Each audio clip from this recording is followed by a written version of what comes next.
Bismillahirrahmanirrahim. Assalamualaikum warahmatullahi wabarakatuh.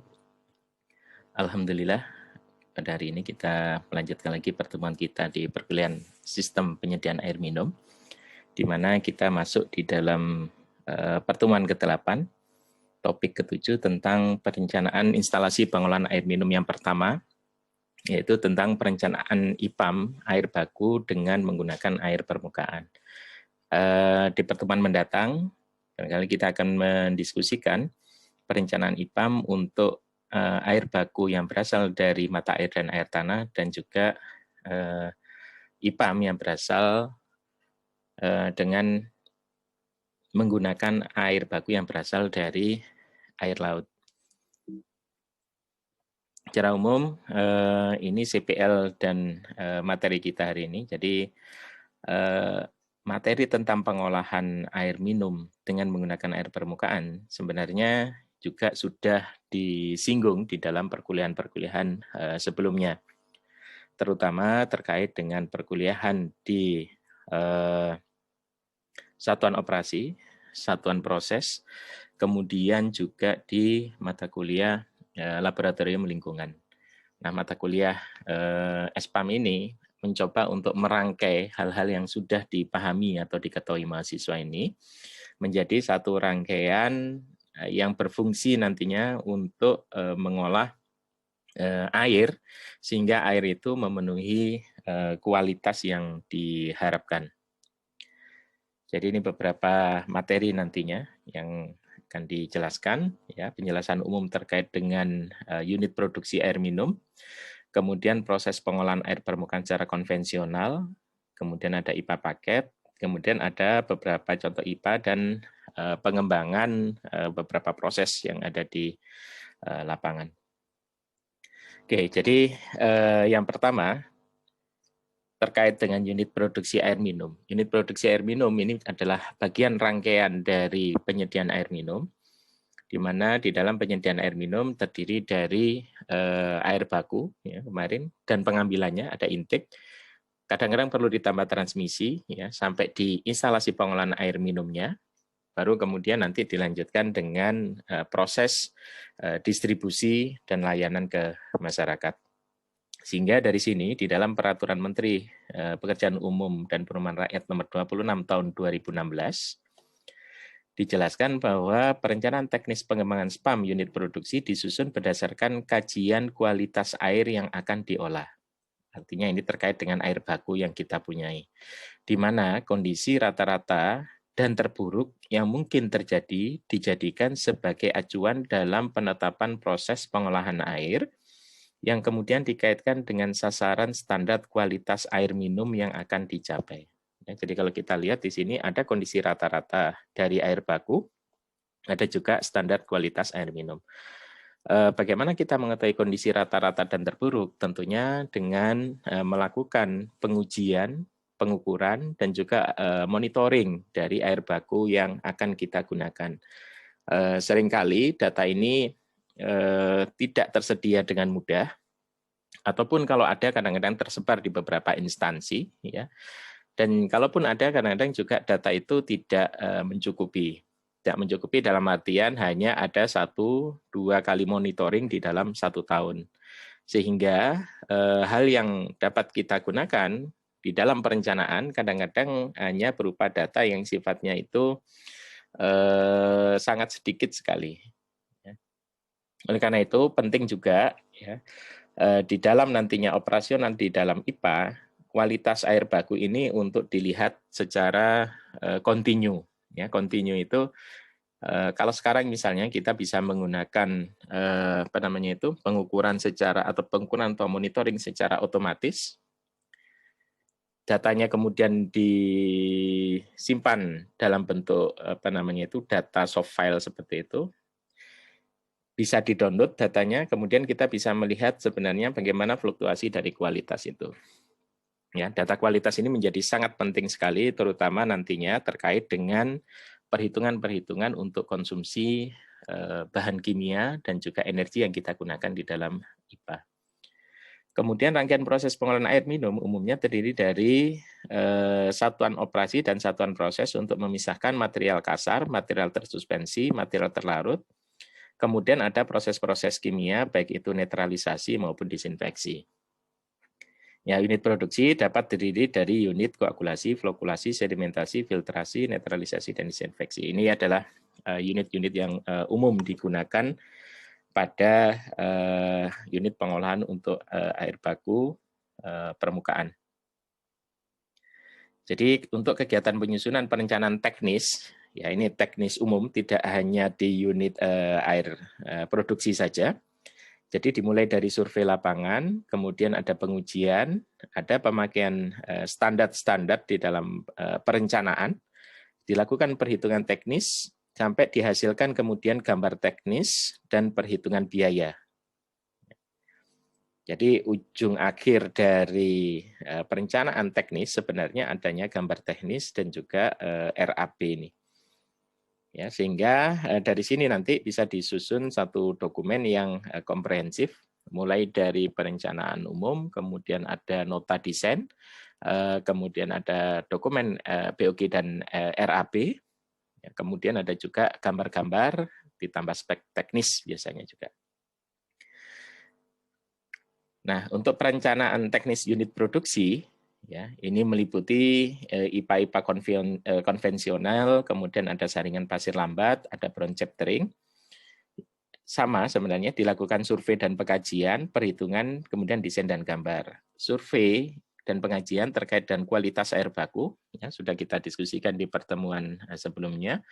Penyelidikan tanah ini dilakukan melihat daya dukung tanah, apakah tanah mampu untuk menerima beban dari struktur yang ada di atasnya. Biasanya dilakukan tes sondir ataupun juga boring. Kemudian yang ketiga ada lokasi IPA, di mana IPA itu diletakkan. Kemudian ada terkait survei topografi. Survei topografi di sini melihat elevasi dan lokasi lingkungan dari IPA. Kemudian ketersediaan bahan konstruksi dan bahan kimia. Ya. Ini juga jadi krusial bahan kimia ini karena kalau kemudian instalasi pengolahan air minum kita itu membutuhkan banyak bahan kimia, maka harus dijamin bahwa ketersediaannya cukup sepanjang tahun. Kemudian ketersediaan peralatan elektronik, ya, apalagi dengan pengembangan sekarang IPA sudah otomatis, ya, dapat dioperasikan secara otomatis, operator juga tidak terlalu banyak. Nah, tapi di sisi lain di sini membawa konsekuensi bahwa sumber daya energi ini harus tersedia cukup dan kontinu. Ya, kemudian ada spare part untuk peralatan elektronika. Perhitungan dilakukan terutama untuk dimensi unit produksi dan kebutuhan daya, sedangkan desain dan gambar di sini ada layouting atau lokasi tata letak IPA, kemudian juga detail konstruksi dari IPA. Ya, ini rangkuman dari tadi beberapa data yang dibutuhkan, ya, untuk penyusunan perencanaan teknis. Ya, satu yang tadi harus diamati juga, ada dua yang terakhir ini, ketersediaan dan kemampuan kontraktor dan kemudian harga satuan. Nah, dua hal ini kadang-kadang menentukan juga jenis teknologi yang harus digunakan dan konstruksinya. Apakah konstruksi cukup menggunakan IPA paket saja misalnya, apakah bisa dikonstruksi di tempat, ya. Kemudian juga berapa harga satuan yang paling memungkinkan untuk digunakan. Apakah itu tadi IPA paket ataukah kita menggunakan IPA yang menggunakan konstruksi dari beton. Nah, ini tantangan yang kita hadapi ya pada saat kita mendesain instalasi pengolahan air minum secara umum terkait dengan proses yang ada di dalamnya. Buku ini diambil dari referensi dari AWWA tahun 98, sehingga konteks permasalahannya juga permasalahan-permasalahan sekitar tahun 90-an. Jadi yang disebut now itu now tahun 90-an. Di awal ya tahun 60, 70 dan sebelumnya yang menjadi permasalahan adalah infectious organism atau bakteri patogen. Ya, ini yang jadi permasalahan. Tantangannya ada pada biaya konstruksi yang paling efektif. Ya, berapa membangun yang paling murah gitu dengan mencapai tujuan menghilangkan bakteri patogen ini. Sehingga teknologi yang muncul saat itu adalah kombinasi antara rapid sand filter dan klorinasi. Ya, walaupun teknologi ini sudah muncul sejak awal 1920-an seperti itu, tapi menemukan momentumnya di tahun 60-an. Apa yang kemudian dilakukan? Tentunya bagaimana melakukan peningkatan pada bak sedimentasi, ya. Kemudian rapid sand filter itu dikembangkan lagi juga menjadi high grade filtration process, ya, dengan menggunakan pressure atau tekanan seperti itu. Sehingga secara lahan menjadi lebih kecil, ya, dengan efisiensi yang kurang lebih sama dengan rapid sand filter. Beranjak di tahun 70-80-an, ya, mulai concern terhadap chemical yang ada di dalam air atau bahan kimia yang ada di air, terutama terkait dengan unsur-unsur yang bersifat kronik. Ya. Jadi kalau yang 60-70 ini sifatnya akut, ya, segera efeknya. Kalau di sini sifatnya jangka panjang atau kronik, ya, terkait dengan trihalometan, terkait dengan volatile organic compounds, ya, di sini. Sehingga tantangannya juga berubah, yaitu masalah maksimum contamination level misalnya. Seberapa mampu IPA yang kita punya itu untuk mengolah pencemar yang ada di dalam air. Kemudian muncul antara lain adanya carbon adsorption, kemudian ada air stripping. Ini beberapa teknologi yang dikembangkan tahun 70-80-an. Di tahun 90-an, nah ini permasalahan bertambah lagi. Kembali lagi, di sini mikroorganisme muncul kembali. Bukan berarti yang permasalahan 70-80 sudah hilang, tetapi ada tambahan beban lagi, yaitu adanya mikroorganisme yang mampu membentuk kista, ya, sis. Sehingga dia menjadi lebih tahan terhadap disinfeksi secara konvensional. Ya. Kemudian juga munculnya atau diketahuinya beberapa mikroorganisme yang dalam konsentrasi lebih sedikit daripada E. coli misalnya saja, dia mampu menimbulkan gangguan yang lebih hebat, misalnya pada giardiasis dan juga cryptosporidiosis. Tantangannya adalah pada integrated treatment system, kemudian adanya regulatory uncertainties, ya, kemudian adanya teknologi yang baru, dan bagaimana ini dikembangkan secara multidisiplin tim. Teknologinya, bagaimana kita memanfaatkan teknologi komputer dan material bangunan, ya, yang lebih ringan tetapi juga lebih kuat. Harganya juga barangkali bisa bersaing dengan material yang ada. Kemudian pengembangannya terkait dengan water treatment design project. Ya. Jadi pengembangan bagaimana proyek itu bisa dikerjakan bisa lebih cepat dengan hasil yang lebih baik seperti itu. Nah, bagaimana dengan tantangan di tahun-tahun yang 2000-an sampai 2020? Ya, kita lihat sendiri ada banyak tantangan sebenarnya. Terkait dengan substansi saja, ya, ada banyak substansi yang jauh lebih sulit saat ini, ya. Di samping yang tradisional, ya, seperti patogen, THM, VOC, kemudian ada mikrobial ini, ditambah lagi sekarang misalnya ada mikroplastik misalnya. Kemudian juga adanya materi-materi yang berasal dari endocrine disruptor misalnya atau EDS. Kemudian juga virus, ya, kondisi saat ini. Kemudian challenge-nya, ya, lahan semakin sedikit, ya. Kemudian juga air baku semakin buruk itu tadi, ya. Kemudian juga terkait baku mutu yang semakin ketat misalnya saja. Teknologi di sini kita kenal sekarang adanya artificial intelligence misalnya saja. AI, ya. Kemudian juga kita kenal Internet of Things misalnya, ya, IoT, di mana kontrol dari proses itu sudah menggunakan internet. Kemudian pengembangan ya, ada banyak pengembangan terkait dengan tantangan-tantangan yang sudah berkembang saat ini. Bagaimana mengembangkan misalnya air limbah menjadi salah satu air baku.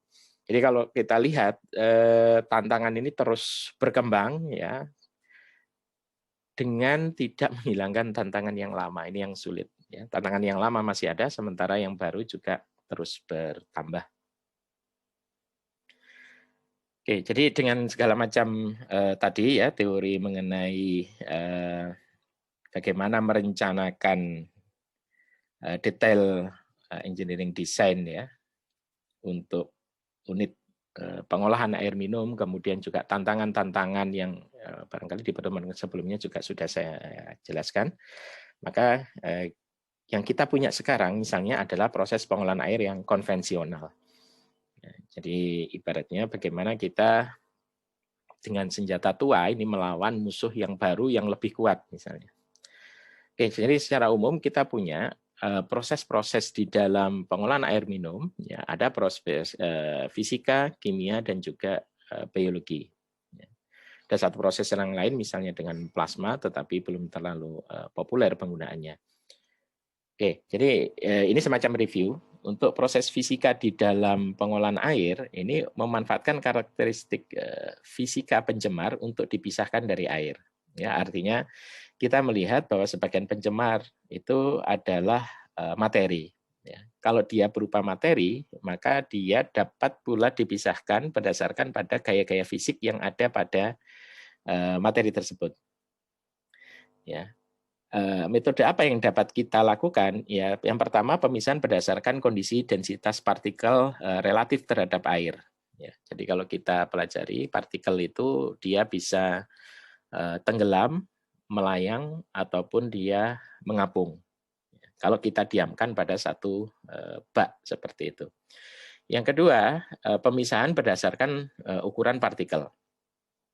Ya, jadi yang pertama untuk densitas partikel berdasarkan densitas partikel ya kita kenal ada namanya bak sedimentasi misalnya, ada bak flotasi misalnya, ya kemudian ada nanti dengan proses kimia misalnya koagulasi flokulasi ya dibantu dengan sedimentasi misalnya. Sedangkan berdasarkan ukuran partikel kita punya proses-proses filtrasi. Ya, kita juga punya proses membran untuk memisahkan air dan partikel. Nah, proses fisika saja kadang-kadang memerlukan waktu yang cukup lama, ya, sehingga di sini perlu dibantu dengan penambahan chemical. Jadi di sini dikenal adanya proses kimia fisika. Proses kimia sendiri adalah penambahan bahan kimia ke dalam air baku untuk menyisihkan pencemar dengan memanfaatkan reaksi kimia. Ya, jadi ada reaksi kimia yang kita manfaatkan ya untuk menyisihkan pencemar. Tujuannya mengubah sifat pencemar dari bahan terlarut menjadi tidak terlarut. Ya, setelah tidak terlarut, ya kita bisa pisahkan dengan proses fisika ini. Kemudian mengubah stabilitas pencemar dari stabil menjadi tidak stabil. Ini yang proses proses koagulasi, ya, destabilisasi partikel. Kemudian menghilangkan komponen pencemar dari air dan mencegah muncul kembali. Ya, misalnya apa? Ya proses disinfeksi. Jadi dia menghilangkan mikroorganisme dan mencegah dia muncul kembali, misalnya dengan reklorinasi, misalnya pada jaringan distribusi. Kemudian mengkondisikan air untuk proses berikutnya. Jadi misalnya saja di dalam proses diperlukan koagulasi flokulasi, maka pada bagian sebelum koagulasi flokulasi di sini ada peningkatan alkalinitas misalnya pada air. Ya. Ada proses netralisasi misalnya. Ada penghilangan alga misalnya. Nah, ini digunakan untuk mempersiapkan proses itu menuju proses berikutnya. Nah, ini yang kita punya secara umum bahwa biaya operasi maintenance ya itu akan berbanding terbalik dengan luas operasional. Jadi kalau biaya operasi maintenance-nya itu mahal ya luas unit operasinya tentunya akan lebih kecil. Sedangkan kalau biaya operasi maintenance-nya ini rendah ya biasanya kita punya unit operasi dengan luas yang lebih besar. Ini yang kemudian terkait dengan berapa luasan lahan yang kita punya untuk IPA kita. Kalau IPA kita itu IPA yang konvensional, artinya kita menggunakan solution filter misalnya saja, ya, atau saringan pasir lambat, maka lahannya akan lebih luas dibandingkan kalau kita menggunakan rapid sand filter, ya, bagian tengah ini. Tetapi rapid sand filter akan mempunyai biaya operasional lebih besar daripada solution filter, ya, untuk biaya terutama pada biaya-biaya pemompaan untuk pencucian balik misalnya.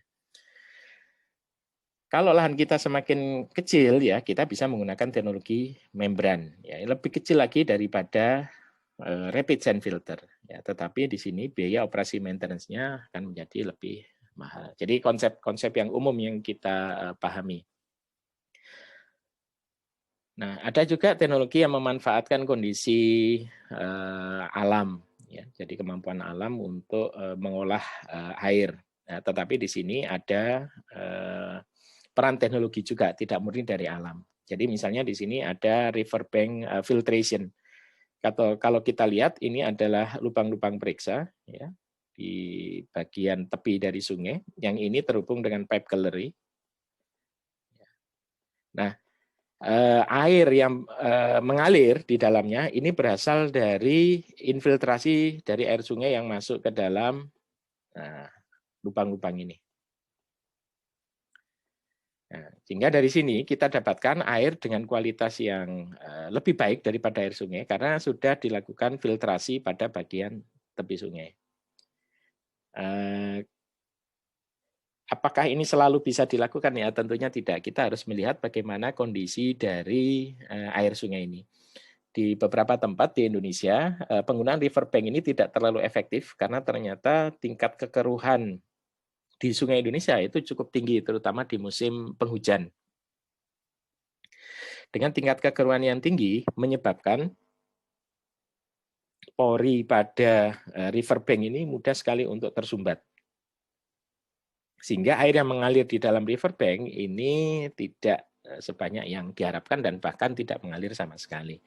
Ya, ini perlu rekayasa khusus untuk bagaimana agar kekeruhan ini tidak berpengaruh sebenarnya nanti pada riverbank. Oke, ini lanjutan proses kimia fisika. Jadi proses kimia fisika, proses kimia dapat terjadi dengan baik apabila ada pemahaman yang baik terhadap karakteristik air baku, sifat-sifat kimia yang mempengaruhinya. Nah, di sini laboratorium lingkungan dan kimia dasar mempunyai peranan. Kemudian, bahan kimia yang direaksikan cukup secara stoikiometri atau uji laboratorium. Ya. Kemudian adanya kontak intens air dan bahan kimia. Ya, jadi sebuah proses kimia itu hanya akan berjalan baik kalau kemudian kita paham terhadap air baku dan proses kimia yang terjadi. Yang kedua, bahan kimianya itu cukup ya, berdasarkan pada perhitungan stoikiometri dan juga uji laboratorium. Ya. Kemudian adanya kontak intens air dan bahan kimia.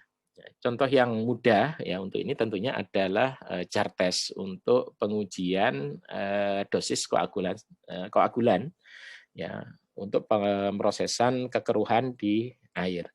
Jadi kita harus paham yang berlangsung apa sih ya, destabilisasi partikel. Destabilisasi partikel di sini membutuhkan adanya pengadukan. Nah, pengadukan ini adalah kontak intens ini. Ya. Terus berapa dosisnya? Kita lakukan trial, ya, uji laboratorium. Apa yang terjadi? Apa yang mempengaruhi? Alkalinitas misalnya, pH misalnya, ya, temperatur air misalnya. Ya, ini yang kemudian kita sebut dengan memahami karakteristik air baku ini. Kemudian kontak intens antara bahan kimia dan air memerlukan pengkondisian secara fisik. Ya, tadi sudah. Kemudian pengkondisian fisik ini misalnya begini. Kalau kita akan melakukan koagulasi flokulasi, sementara kekeruhan tinggi, maka tingkat kekeruhan bisa dilakukan penurunan terlebih dahulu, misalnya dengan sedimentasi. Artinya kita memerlukan bak sedimentasi pertama misalnya, atau bak prasedimentasi, baru masuk ke dalam unit koagulasi flokulasi. Kemudian pengolahan secara kimia memerlukan pengolahan lanjutan secara fisika. Ya. Jadi umumnya kalau proses-proses kimia itu lanjutannya adalah fisika. Oleh karena itu proses kimia tidak dapat dipisahkan dengan proses fisika sehingga disebut sebagai proses kimia fisika. Nah ini contoh misalnya saja di IPA Ngagel 3 ya, ada aerasi ya atau aerator di sini. Ya, induksi udara atau oksigen ke dalam air. Nah ini sebenarnya juga prosesnya ada proses-proses kimia di sini. Terus kemudian ada bak prasedimentasi. Ya, dari bak prasedimentasi di sini ditambahkan material ini berupa kuprisulfat, alum, kemudian juga PAC. Ya. Diaduk ya, kemudian tambah lagi polimer. Ya. Baru kemudian, nah kita lihat ada unit flokulator. Kemudian tambah lagi kuprisulfat di sini. Ya, ada penambahan juga klorin. Nah, kalau dilihat setiap setelah penambahan ini ya, biasanya ada unit fisik. Ini unit fisik sebenarnya. Ya, pengadukan itu. Ya. Sama juga. Jadi setelah klorin ini ada supaya terjadi kontak tentunya harus ada proses klorin air itu berjalan ya, teraduk gitu ya, walaupun tidak seintens di awal. Nah, ini contoh jadi penambahan unit kimia. Kenapa harus ditambahkan ini CuSO4? Kenapa harus ditambahkan alum, PAC? Ini tentunya ada maksud dan tujuannya. Nah, di dalam Permen PU juga ada ketentuan teknis bahan kimia. Satu, sesuai dengan spesifikasi bahan kimia yang aman untuk digunakan dalam pengolahan air minum atau food additive grade. Ya, sesuai standar SNI atau internasional. Jadi penambahnya juga tidak bisa asal bahan gitu dimasukkan kimia gitu. Nah, tapi dia harus mempunyai syarat food additive grade. Hanya menggunakan bahan kimia berkualitas baik yang telah diuji baik di laboratorium atau bersertifikat, ya, ditunjukkan dengan sertifikat. Pengelompokan bahan kimia pengolah air dapat dikelompokkan berdasarkan penggunaan dalam pengolahan air. Yang pertama adalah koagulan berupa polimer karbon atau polimer anion, flokulan ya berupa aluminium sulfat atau alum dan juga ferriklorid. Kemudian ada disinfektan berupa klor, klorid dioksida ataupun ozon. Nah, ini contoh beberapa proses kimia, kemudian materi yang disisihkan dan proses fisika yang digunakan serta proses fisika lanjutannya. Misalnya oksidasi dengan oksigen, materi yang disisihkan misalnya ion logam yang terlarut. Prosesnya kontak air, udara dan air ya berupa aerasi. Proses selanjutannya berupa pengendapan dan juga filtrasi. Kemudian oksidasi dengan bahan kimia. Ion logam terlarut dengan proses pengadukan, ya, proses selanjutannya pengendapan dan filtrasi. Dan seterusnya bisa dilihat di sini ya. Nah, untuk perhitungan unit kimia, jadi yang harus dilakukan yang pertama adalah perhitungan kebutuhan bahan kimia secara stoichiometri atau uji lab. Ya, yang kedua, merencanakan metode kontak yang akan dilakukan. Yang ketiga, apabila bahan kimia perlu dilarutkan, hitung kebutuhan air pelarut. Ya. Kemudian 4, hitung unit kontak utamanya. Kemudian dihitung aksesorisnya. Kemudian yang keenam, dipertimbangkan kondisi operasi, ya, termasuk regenerasi bahan kimia. Ya, karena beberapa bahan kimia itu mahal, ya, bahkan karena mahal atau bahkan juga dia harus diimpor seperti itu, maka kalau memang dia bisa diregenerasi dan itu lebih murah, maka regenerasi ini bisa menjadi salah satu alternatif. Yang selanjutnya adalah proses biologis dalam pengolahan air minum. Jadi proses biologis ini memanfaatkan metabolisme mikroorganisme untuk menyisihkan pencemar organik, ya, baik terlarut maupun tidak terlarut dari air baku. Jadi pada awalnya proses biologis ini tidak terlalu banyak dipakai walaupun diakui keberadaannya. Ya, karena justru di awal kan kita ketahui bahwa karena adanya bakteri patogen, maka dianggap ya, semua bakteri itu adalah jahat. Nah, itu repotnya di situ. Ya. Tetapi kemudian dengan memahami, dengan penambahan pemahaman terhadap proses biologis, bahwa proses biologis ini ternyata terjadi juga di dalam proses pengolahan air, misalnya di dalam saringan pasir lambat. Ya. adanya smooth stack gitu misalnya, itu yang paling populer ya. Ada lapisan tipis biofilm gitu di permukaan saringan pasir lambat yang dia juga berfungsi untuk mengurangi bahan organik. Ya, ini yang kemudian dipahami sejak tahun 70-an. Nah, kemudian proses yang terkini ya, ini digunakan terutama untuk pengolahan awal ya, pretreatment air baku. Jadi tidak hanya SPL tadi, saringan pasir lambat, kemudian juga dilakukan sebelum proses disinfeksi. Nah, ini beberapa contoh, jadi penggunaan dari proses biologis ya, yang ada di IPA. Ya. Beberapa contoh, misalnya saja penggunaan MBBR. Ya. Apa namanya itu? Mechanical Biological Reactor ya. Moving Bed Biological Reactor ya. Maaf. Jadi di sini seperti ini ya, MBBR, Moving Bed Biofilm Reactor. Jadi kalau kita lihat kualitas airnya ini kan seperti air limbah. Ya, yang apakah tidak bisa diolah dengan pengolahan secara fisik? Ya tentunya bisa. Hanya saja kemudian pengolahan secara fisik itu intens atau membutuhkan bahan kimia yang banyak yang tidak bisa diregenerasi. Nah, keunggulan dari proses biologis adalah bahwa reaktor-reaktor kecil ini, mikroorganisme, itu bisa diregenerasi. Ya, sehingga dalam jangka panjang menjadi lebih menguntungkan penggunaannya. Kemudian juga suplainya tentunya karena dia bisa diregenerasi, dia menjadi lebih mudah. Nah, jadi kita lihat bahwa penggunaan dari proses biologis ini sekarang saat ini tidak hanya terbatas pada proses pengolahan air limbah saja, tetapi juga pada proses pengolahan air bersih atau air minum. Ini beberapa kesimpulan dari referensi Rice tahun 82. Cukup lama ya, sudah hampir 30-an tahun. Jadi yang pertama, it is universally accepted that the provision of drinking water free from pathogenic microorganism is the primary responsibility of drinking water producer. Jadi jelas yang pertama itu adalah menghilangkan bakteri atau mikroorganisme, apalagi yang patogen ya, terutama itu adalah tujuan utama dari pengolahan air. Kemudian water supply utilities of the United States is achieving this goal have so to preclude the growth of all type of microorganisms within the water treatment system. Jadi bagaimana kemudian rekrutnya ini juga dicegah. Jadi sesudah dia dihilangkan dia tidak tumbuh kembali.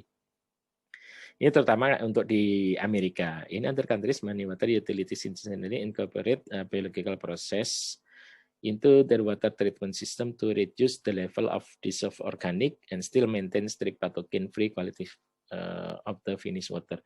Jadi begini, bagaimana kemudian apa namanya itu ini bisa dilakukan? Ya tentunya bagaimana level dari dissolved organic ini turun di dalam air. Ya, jadi pada saat kita mempelajari apa namanya bahan organik di air, pemahaman kita tentunya ada pada BOD dan COD.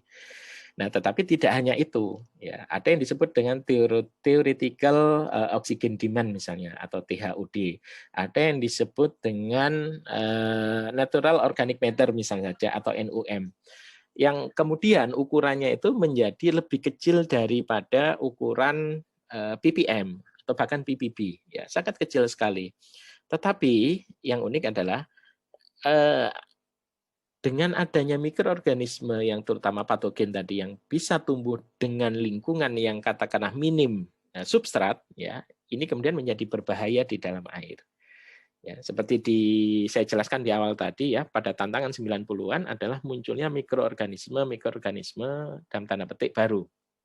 Nah, kebaruan mereka terutama adalah bagaimana mereka tahan pada kondisi yang ekstrim yang ada di air, di mana minim substrat dan minim nutrien. Ya, tetapi mereka mempunyai daya penyakit yang barangkali lebih besar daripada pendahulunya yang sudah dikenal terlebih dahulu, misalnya di Escherichia coli misalnya. Nah, ini yang kemudian jadi tantangan bagaimana sampai level dissolved organic yang kecil sekali ini bisa hilang dari air. Kemudian the treatment of drinking water by the application of biological process, ya ini tidak baru ya. Jadi sudah banyak diterapkan. Ini antara lain pakai river sandbank filtration, surface water storage, gravity clarification, ya, coarse media biological reactor, ada fluidized bed nitrification dan seterusnya. The incorporation of biological treatment step into water treatment process offer the following prospective benefit. Jadi ini keuntungannya ya. Reduction of the level dissolved organic material. Ya, ini yang disebutkan tadi sehingga mencegah pertumbuhan kembali mikroorganisme terutama di jaringan distribusi. Kemudian lower oksidan ya, khususnya klorin dioksida atau ozon yang diperlukan. Ya, mengurangi kebutuhan chemical.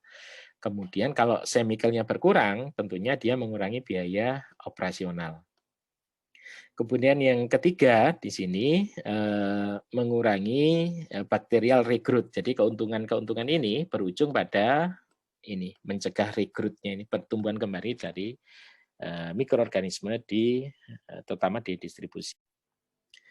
Jadi kalau kita lihat bahwa di dalam proses biologi sebenarnya dapat kita sederhanakan ya, walaupun prosesnya itu panjang. Inti prosesnya adalah proses redox ya. Redox itu reduksi dan oksidasi, di mana akan melibatkan elektron donor dan elektron akseptor. Ya. Elektron donor terutama di sini adalah bahan-bahan organik, sementara akseptornya adalah bahan-bahan misalnya oksigen ya, atau oksigen terikat. Ya. Oksigen bebas, nitrat misalnya saja, kemudian ada material-material yang lain. Nah, dari proses ini akan dihasilkan produk ya berupa yang populer adalah CO2 plus H2O. Ya. Kemudian ada juga produk-produk yang sifatnya intermediate. Sehingga kalau kita lihat bahan organik ya yang ada di dalam air ini akan terpecah ya atau tereduksi menjadi bahan-bahan yang lebih sederhana. Nah, untuk alternatif pengolahan air permukaan, ya ini resumenya ya. Untuk warna misalnya bisa menggunakan koagulasi, adsorpsi GAC, PAC, resin sintetik, kemudian oksidasi dengan klorin, permanganat dan klorin oxide. Ya, kemudian bau dan rasa, kekeruhan, pH, ada zat tersuspensi. Ini sama ya intinya ya dengan di depan tadi ada beberapa proses yang dapat kita gunakan. Ya, tapi kalau di sini prosesnya terlebih dahulu ya, baru kemudian apa yang bisa disisihkan dari proses-proses ini. Nah, kalau kita menggunakan permen PU, jadi untuk instalasi pengolahan air yang konvensional, flow-nya adalah seperti ini. Jadi untuk air permukaan dengan kandungan pasir atau material abrasif lainnya dapat digunakan bak pengendap pasir atau grid chamber. Ya. Sejenis bak sedimentasi biasanya pengendapan dilakukan dengan sistem gravitasi. Untuk menghilangkan bahan organik dapat digunakan teknologi seperti karbon aktif atau granular karbon aktivated karbon GAC atau menggunakan proses aerasi adsorpsi dan kombinasi aerasi adsorpsi. Untuk menghilangkan kalsium dan magnesium, kesadan atau hardness dapat dilakukan pelunakan dengan kapur soda. Untuk menghilangkan ion-ion yang tidak diinginkan dari air baku dapat digunakan proses pertukaran ion, dan disinfektan digunakan untuk menghilangkan mikroorganisme patogen. Ya, jadi kembali lagi tadi pemahaman pada air baku dan pemahaman pada proses serta apa yang kita inginkan dari proses itu. Nah, ini contoh beberapa diagram pemilihan untuk teknologi pengolahan air ya, mulai dari ada air baku, kemudian tipe air baku yang barangkali dapat digunakan. Kita langsung saja pada pemrosesan air. Nah, jadi di sini misalnya jenis sumber airnya berupa air danau atau waduk ya. Kalau kemudian TSS rendah organik tinggi, maka dapat menggunakan saringan pasir lambat, saringan pasir cepat, kemudian ada disinfeksi. Kemudian kalau TSS-nya tinggi, ya tentunya tidak bisa langsung dengan SPL. Alternatifnya dengan koagulasi, flokulasi, sedimentasi, filtrasi, ya misalnya. Ada pH adjustment dan disinfeksi. Kemudian kalau menggunakan air gambut atau air rawa, ya misalnya berwarna organik tinggi, maka dapat dikembangkan koagulasi, flokulasi, sedimentasi, filtrasi, dan seterusnya. Oke, nanti beberapa yang lain ini dapat dicermati ya di sini. Nah, intinya kita bisa mengembangkan model untuk pengolahan kualitas model pengolahan untuk instalasi pengolahan air minum ini ya berdasarkan pada parameter kualitas air baku yang kita punyai. Ya, misalnya di sini tidak tercemar misalnya, kalau tidak tercemar ya konvensional saja. Tetapi kalau dia berisiko tercemar ringan, maka baiknya kemudian dilakukan aerasi terlebih dahulu di sini. Ya, untuk stripping atau melepaskan dari bahan-bahan pencemar yang terutama dia mudah lepas ke udara. Ya. Terus ditambah dengan apa namanya itu advanced treatment ya di bagian belakang dari treatmentnya. Kemudian tercemar sedang, ya misalnya sungai intermiten. Ya, ini ada beberapa konfigurasi yang dapat kita gunakan. Oke, selain IPA konvensional, kita kenal juga ada yang disebut dengan IPA paket. Ya, IPA paket itu sudah ada SNI-nya. Apa yang disebut dengan IPA paket atau paket IPA? Unit paket instalasi pengolahan air atau unit paket IPA adalah unit paket yang dapat mengolah air baku melalui proses fisik, kimia, atau biologi tertentu dalam bentuk yang kompak sehingga menghasilkan air minum yang memenuhi baku mutu yang berlaku, didesain dan dibuat pada satu tempat yang selanjutnya dapat dirakit di tempat lain dan dipindahkan yang terbuat dari plat baja, plastik, atau fiber.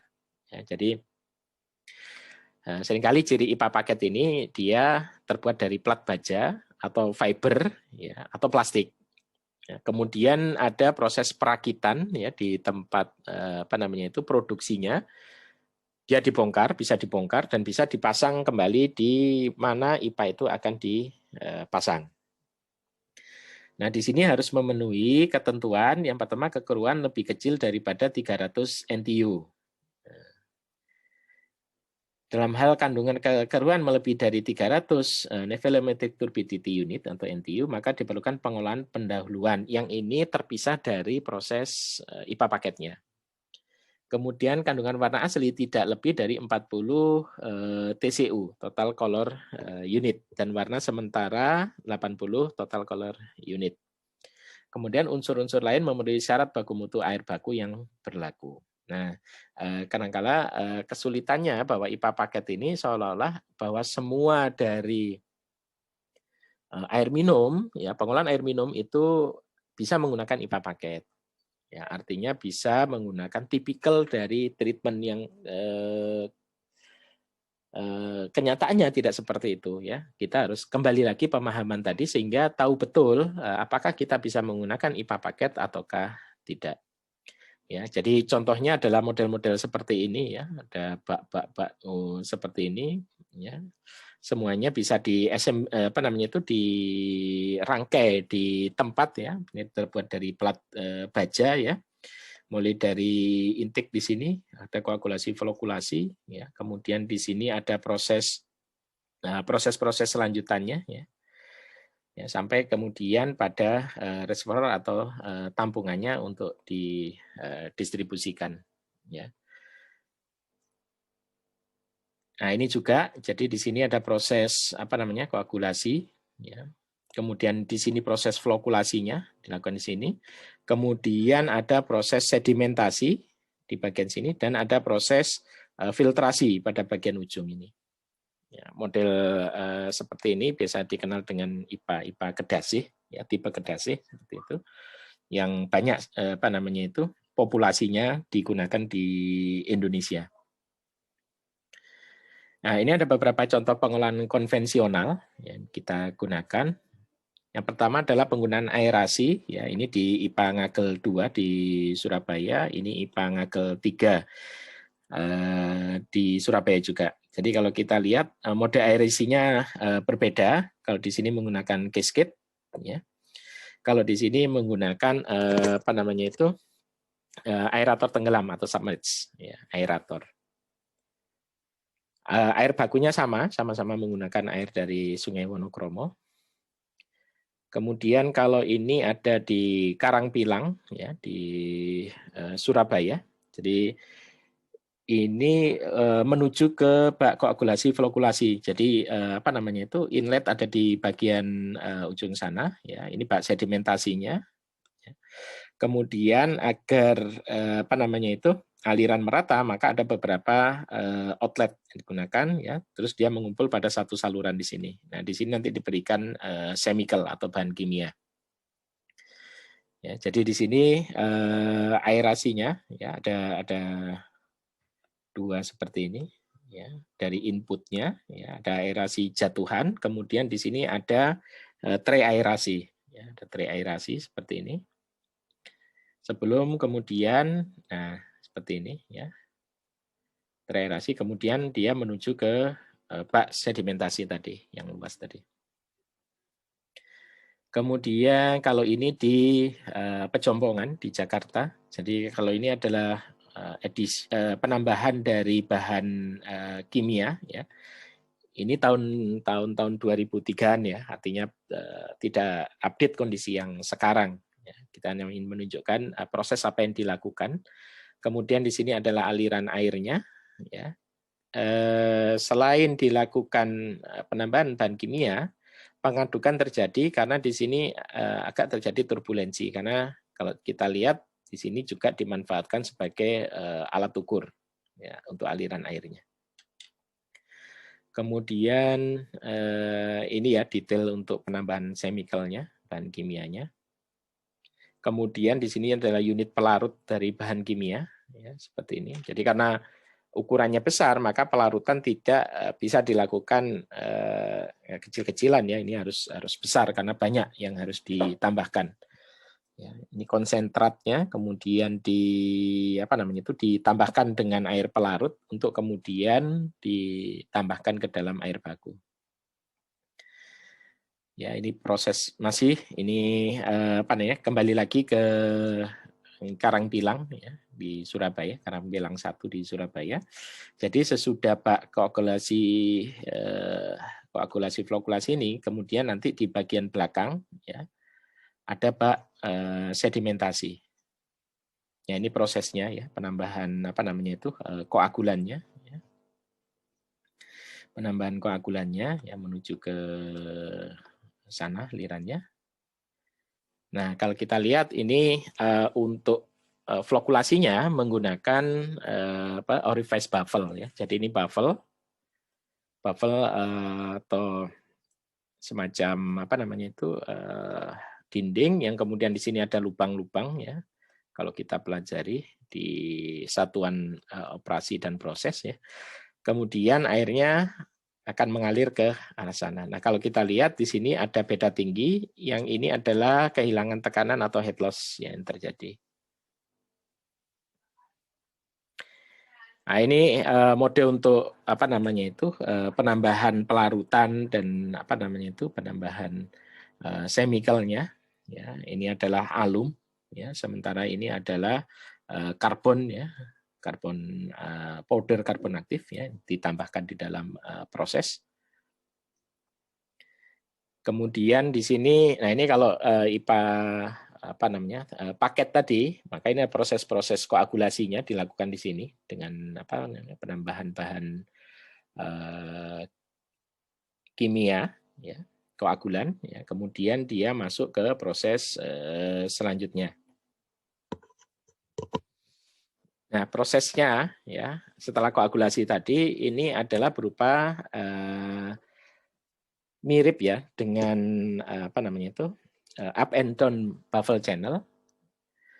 Ya, hanya saja kemudian di sini pengaduknya dalam bentuk heksagoidal untuk baknya, ya, dalam bentuk sarang tawon. Ada 3 sarang tawon yang kita lihat lagi-lagi di sini ada beda elevasi, ya, sehingga kita bisa melihat bahwa arah alirannya adalah ke sana, ya, secara up and down ya, tapi tentunya bukan horizontal ya.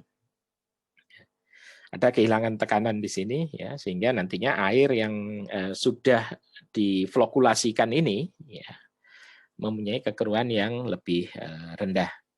Ini lagi ini penambahan chemical di ngagel ya. Ini kupri sulfat tadi warnanya hijau seperti ini. Kemudian ini penambahan kemungkinan koagulan ya warna putih. Ini pemberiannya di saluran. Kemudian ini adalah round end buffle channel ya untuk pengadukan atau untuk koagulasi. Ini di Sermo di Yogyakarta ya. Jadi ini ada apa namanya itu pelarutan untuk kaporit, untuk apa namanya itu soda as ya. Kemudian juga untuk alum ya. Kita lihat di sini ini pengaduknya, sementara ini adalah pompa-pompa dosingnya ya digunakan. Ini sama ya untuk pelarutannya, ini pompa dosing yang digunakan nantinya. Nah, ini adalah bentuk alum dalam bentuk yang apa namanya itu bongkahan ya, batang artinya belum dilarutkan. Jadi di sini alum sulfat ini harus dilarutkan terlebih dahulu ya, tidak bisa diberikan dalam bentuk bongkahan ini karena pasti tidak akan efektif di dalam pembubuhannya. Nah ini kemudian titik-titik dosingnya diberikan pada pipa. Jadi tidak selalu untuk pemberian dari bahan kimia ini dilakukan pada saluran yang terbuka ya, bisa memanfaatkan ya transisi atau transmisi dari aliran. Ya, jadi kita memanfaatkan fixer yang ada di IPA ya atau di perpipaan ya sehingga membantu proses pengadukannya. Ini adalah injeksi klor ya di ngagel 3 sama di sini juga penggunaan gas klor. Jadi ini apa namanya tidak dalam bentuk kaporit tetapi dalam bentuk gas klor. Kemudian untuk pengembangan proses, jadi dari yang konvensional tadi, ya, kemudian dilakukan pengembangan proses dia menjadi sehingga proses ini menjadi lebih apa namanya itu, lebih efektif ya, lebih efektif, lebih efisien dan apa namanya memberikan hasil yang tentunya lebih baik. Ya, masa depannya sih keinginannya adalah menggunakan membran ini, tetapi sampai dengan saat ini ya karena membran ini juga produksi, kalaupun bisa diproduksi dalam negeri masih sangat terbatas, kemudian membutuhkan banyak energi ya otomatis tidak terlalu banyak yang memanfaatkan membran ini walaupun ada. Kemudian di sini ini penggunaan plate settler tetapi dengan model yang agak berbeda. Ini di IPA Waribang di Bali ya. Jadi kalau dilihat struktur dari apa namanya plate settlernya yang biasanya dia itu submerge ya, tenggelam di dalam bak, ini agak berbeda karena dia di atas bak seperti ini ya. Kemudian juga plat-platnya ini dari stainless seperti itu sehingga memberikan yang lebih awet lah ya untuk ininya. Kemudian di sini ada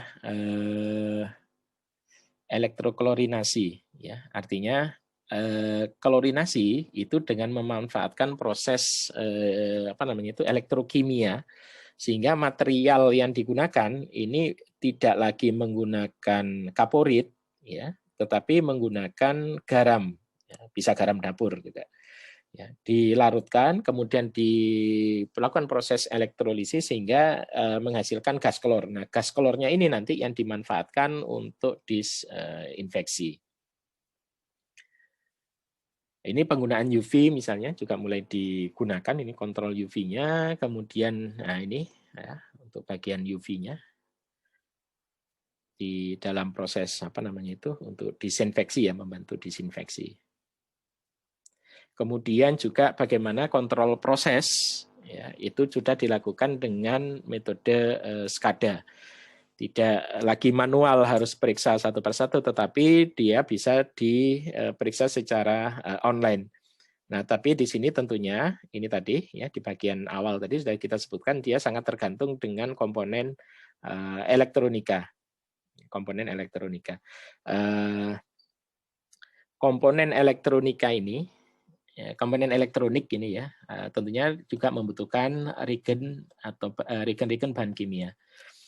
Nah, ini repotnya kalau regennya habis ya, sementara ini harus dipesan agak jauh. Nah, ini proses ini juga hanya tinggal gambaran proses saja ya, airnya mengalir tetapi tidak ada proses apa namanya itu penambahan pengukuran yang sesungguhnya. Ya ini kritikalnya ada di titik, atau kalaupun ini rusak misalnya ya, alat-alat kontrol ini rusak ya otomatis ini tidak bisa berjalan. Nah, sekarang yang menjadi tantangan bagaimana kemudian komponen ini bisa diproduksi di dalam negeri misalnya, sehingga mengurangi ketergantungan pada produk luar negeri. Oke, barangkali seperti itu untuk kuliah kita pada hari ini. Ya, semoga bermanfaat apa yang saya jelaskan. Kita akhiri dengan bacaan hamdalah. Alhamdulillahirrahmanirrahim. Assalamualaikum warahmatullahi wabarakatuh.